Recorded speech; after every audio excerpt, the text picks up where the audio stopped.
Hello, this is Paul Chek. Welcome back to yet another one of my video blogs. Today I thought I would share tips for sharing healthy concepts.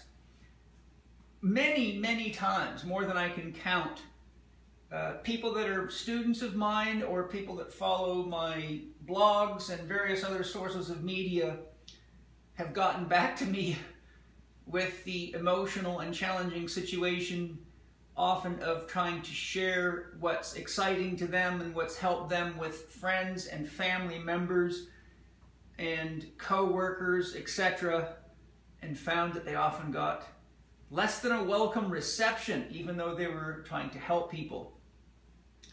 One of the most challenging groups of people there is for anyone to share healthy concepts with is your own family, because family members have this sense of thinking they know what you know because they're your brother, your sister, your mother. So if you try to share new concepts or information with an older brother or an older sister or anybody in a family or a group that feels as though they outrank you, and remember, ranking is very built into the human nervous system. It goes all the way back to the reptilian nervous system. It gets stronger in the mammalian class, stronger again when you go up to the neocortical level or the chimpanzees and human beings. So if a person, for example, maybe thinks they're smarter than you because they get better grades than you in math, and you try to offer them a new concept on something completely unrelated, like how they could eat better, in their mind, they think they're smarter than you. So they're going to see your offering as some kind of a threat to their position. Parents have a very hard time learning new concepts from children in general and will often flat out go against those concepts just to make sure at an unconscious level, usually, that they're maintaining their hierarchy. Brothers and sisters often are, shall we say, competitive with each other. So there's a few tips when it comes to sharing healthy concepts that you can use, whether you're sharing them with old people, young people, family members, friends, kids, and I also recommend that children pay close attention to what I'm sharing today, because today we have so many sick adults that are so fixed in their ways that only the children are open-minded enough to see, embrace, and practice new ideas and want to share them with their parents, but often meet tremendous resistance, even though their parents desperately need some of the ideas the children may be bringing back to them. So let's look at a few key tips that I often share with my students for sharing healthy concepts so that we can all work together more effectively to support everybody in becoming healthy. Because healthier people are generally happier people, they're more creative people, they're more productive people.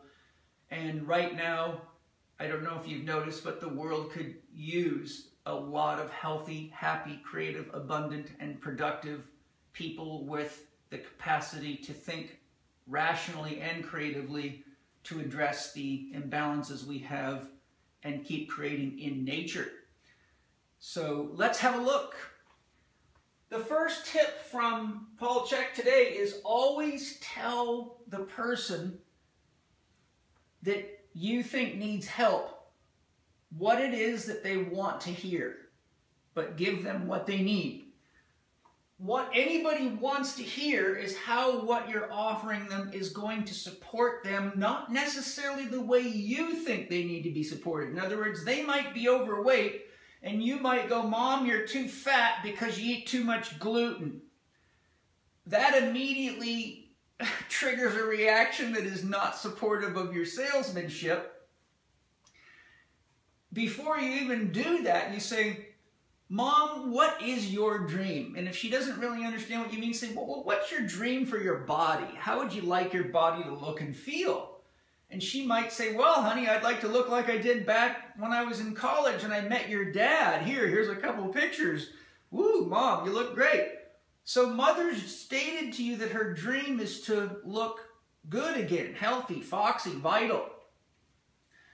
Then you want to give them what they need to the degree that you're aware through your own life experience, your own training or knowledge, that eating too much gluten or grain-based products is one of the primary causes of mother not experiencing her dream. You don't say, Mom, well, the reason that you're overweight is because you keep doing this or that. That's a negative. You say, Mother, well, in my experience, since I took gluten out of my diet, I've lost X number of pounds, my skin's cleared up, my energy's better, my brain is a lot more clear, and I feel a lot better. If you would like to experience what I'm experiencing, I'd love to share it with you so that you can look more like you did when you were in college with Dad. So the secret is always, what do they want to hear? That's called the dream.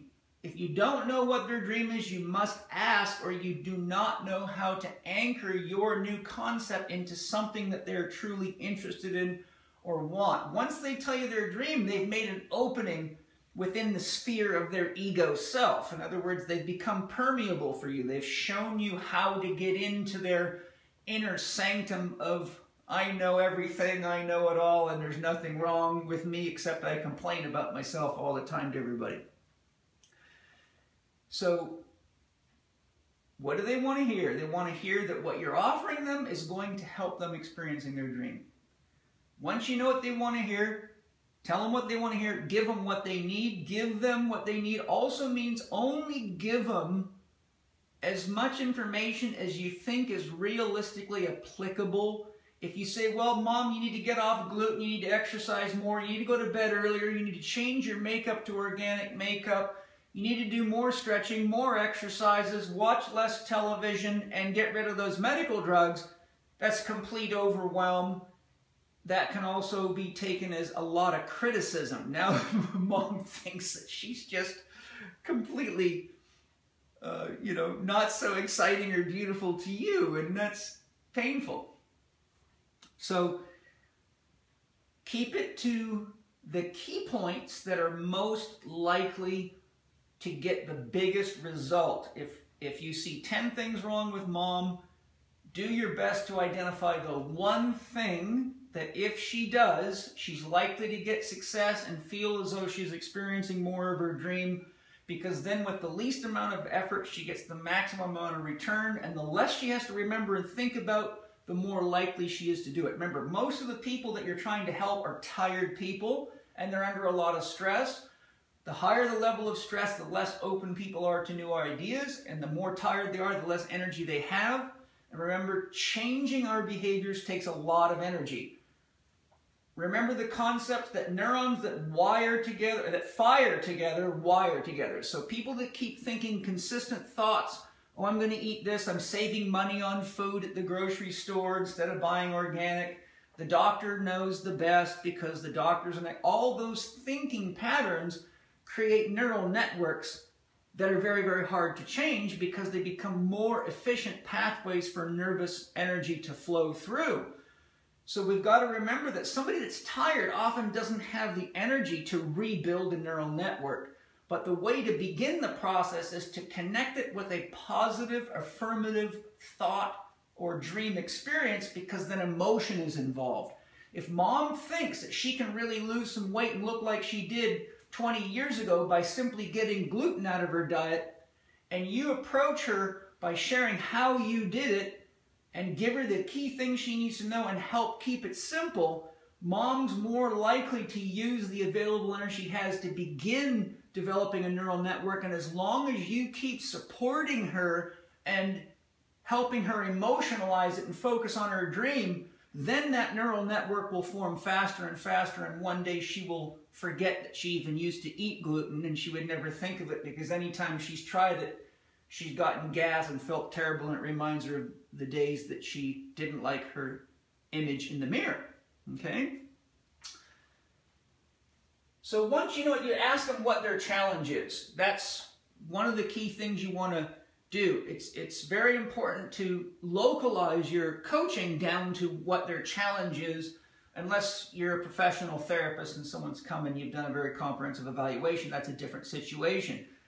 But, Mom, what is your dream? what is your challenge to your dream? I'm overweight. Then you know how to focus your conversation and your offering to the key, most likely pieces of information. And remember, don't tell mom she's wrong. Okay, so I'll share that with you here. Always share your experience of how the methods you offer have helped you. If you say, well, so-and-so said, the neighbor said, my coach said, whatever, that's still theoretical.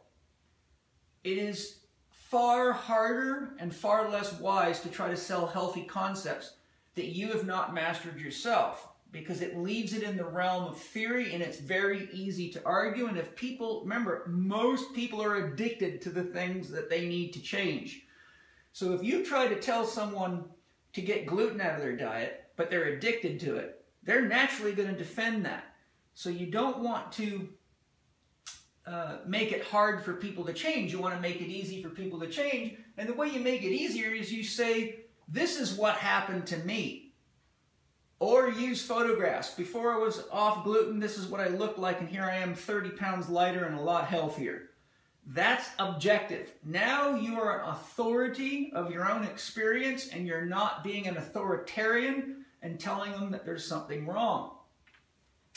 So if you tell them they're wrong, they're immediately going to defend themselves. And the best way to do that is not to tell them that they're wrong, but to show them how they can feel better and look better, and come to them with the interest in supporting them, but not with being argumentative and combative, because that's a disease that's as bad or worse than gluten intolerance or anything else you're going to deal with. Okay? Clearly explain how each action item gets them to their dream more efficiently. So whenever you're showing someone how to do something, for example, mom, you can eat. Mom might say, oh my God, what am I going to eat? Everything's got gluten in it. Well, Mom, you can start off with trying corn, rice, buckwheat, and millet. And now they have a lot of gluten-free grains. They have gluten-free foods. They have gluten-free flours. You've got potato flour. You've got a wide number of other things, tapioca, the list goes on, that people can try. So by sharing, Mom, this is what I did. Instead of making pancakes out of traditional pancake mix, I went and got some buckwheat, and I even got some of these gluten-free organic pancake mixes, and they're actually quite good. And what I found is if you use butter instead of this or whatever, show them how you did it so that they have a sense that you really do know what you're doing and it really has worked for you. Focusing on what they're doing wrong immediately incites a defensive behavior. Remember, most people are already wound up and stressed out anyhow. So they're like snakes coiled. Going to a snake and poking at it isn't really an indication that you're there to help them. It's an indication that you have your own pathology and someone needs to find out what your dream is and tell you what you need to hear. Okay, third-party endorsement is my final tip. Third-party endorsement is really wise. Sorry about the airplane flying by. If you take the burden of change upon yourself, particularly with friends and family members or anybody who sees themselves as higher ranking than you for any reason, then the battle becomes between you and them, and often these concepts are so out of the ordinary because we've got such a socially conditioned population that you're likely to run into the classic defensiveness that goes hand in hand with too much cortisol and left brain dominance, which is a cultural disease that we have. But if you say, oh, if your mother says, where'd you hear about this gluten tolerant stuff? That seems kind of funny to me. We've been eating grains for thousands of years, or whatever the excuse might be. You say, well, I read Paul Chek's book, How to Eat, Move, and Be Healthy. I filled out the questionnaires. I followed the plan, and this is what happened. And he's got a great section in there on food intolerances, gluten, how the gut works, and why people gain weight when they're eating these kinds of things that are triggering off food intolerances. Now you're using the testimonial of an expert, someone who has credibility in the field. Then lo and behold, your mother gets the book or you show it to her, and what's it full of? It's full of success, case histories of people all over the world healing from cancer, diseases, gluten intolerance, everything. So she realizes that this isn't some radical new way out there concept. It's something that's actually been looked into very thoroughly and has helped a lot of people. So the secret is use expert testimonial to support your testimonial, and let your mom or your brother or your sister or your coworker have their argument with the third party person. And then you can say, oh, you've got to go to their website or what. Oh, that's a great question. Why don't you go to their website and leave them a question? Why don't you go to Paul Chek's blog? Maybe he'll answer your question. That way you could keep the connection between you and this person, shall we say, in more of a heart-centered space and less in sort of a combative, animalistic type space. So, third-party endorsement and for your own benefit. How to eat, move, and be healthy. The last 4 doctors you'll ever need, how to get healthy now. Some other resources that will support you in supporting yourself and others are my audio workbook program titled You Are What You Eat. 9 hours of audio with a workbook on all sorts of things that you rarely hear about. Food, packaging, preparation, everything you need to know to have good health.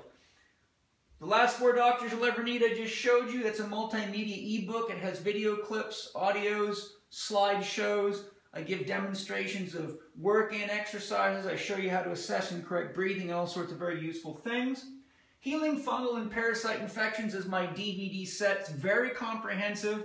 It's almost like going to a miniature HLC1 class, but with the information geared specifically toward healing fungal and parasite infections, but it has things that most people need to know. Remember, research now shows that 90% of the world population has both a fungal infection and a parasite infection, and these things can be very, very disabling and can really, shall we say, damage your body image, make you very swollen, unhealthy, hot, tired, addicted to sweets and pick-me-up foods, and just cause you to spin down in many ways that are unpleasant. And finally, a lot of this stuff, you need a mentor. A lot of these changes that we got to make, there's so many of them. You got to know, what do I do first? Which one's the one causing me the most trouble? That's what Chek Holistic Lifestyle Coaches are for. They begin at Chek Level 1, and over a year and a half, typically they go to Chek Level 3, which gives them a very comprehensive toolbox. Then there's a lot of Chek practitioners that are experts in corrective and high-performance exercise that are also Chek Holistic Lifestyle Coaches. All of them can be found at checkconnect.com. There's a section where you can find our current practitioners, people that are in current standing with the Institute, that have done their continuing education and are practicing in line with the Chek philosophy. That's my best advice for you.